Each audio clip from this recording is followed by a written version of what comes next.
Here is a short screencast showing how you embed a Twitter search into a Blackboard page. So I'm on my home page. You can see I'm signed in as Joe Russo. I'm going to go over to this drop down over here, and under there you can go to settings,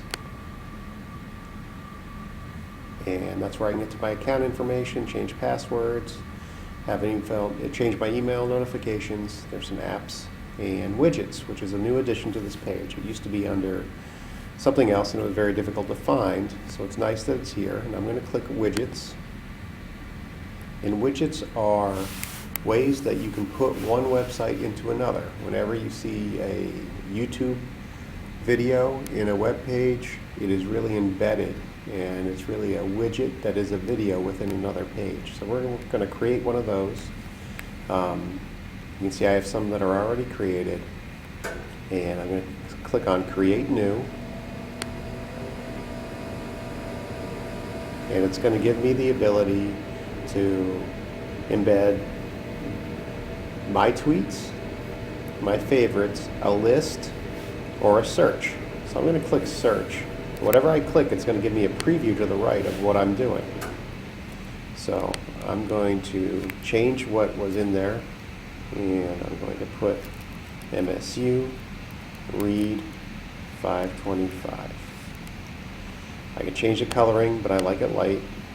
You can see it gives me a preview already, and what's included in every one of these tweets, you can see it's included MSU Read 525. And it doesn't matter who puts that in their tweet, it will appear there. Now I have to add a domain, so I'm going to add blackboard.montclair.edu. I don't know if that has to be correct, but it does require that you put something in there. I'm going to opt out of tailoring for Twitter. The whole reason I use Twitter is because I want to tailor it for myself. So I'm going to click on that, and then I'm going to create my widget. And down at the bottom here, I'm going to have some code that I'm going to copy and paste. I'm going to go Apple C, or if you're using a Windows machine, you can use Control C. And I've got my Blackboard page open. So I'm on the home page, and I'm going to go over to this plus here, and I want to create a blank page. I'm going to do Twitter search feed, and I'm just going to name it so it's clear what we're searching for, and I want it to be available to users. I'm going to click Submit. It's going to come up. Now I don't want to paste the information right here. I want to make sure I'm in HTML mode, and that's these plus and minus signs or carets. I'm going to click on that, and that's HTML source code, and I'm going to hit Apple V or Control V or Edit Paste, whatever works for you. And I'm going to click Submit, and there are my search. It's embedded. This will be ongoing. Articles will stay there for about a week before they disappear, because what it's doing is doing a new search all the time. And I'm going to go back out just so you see.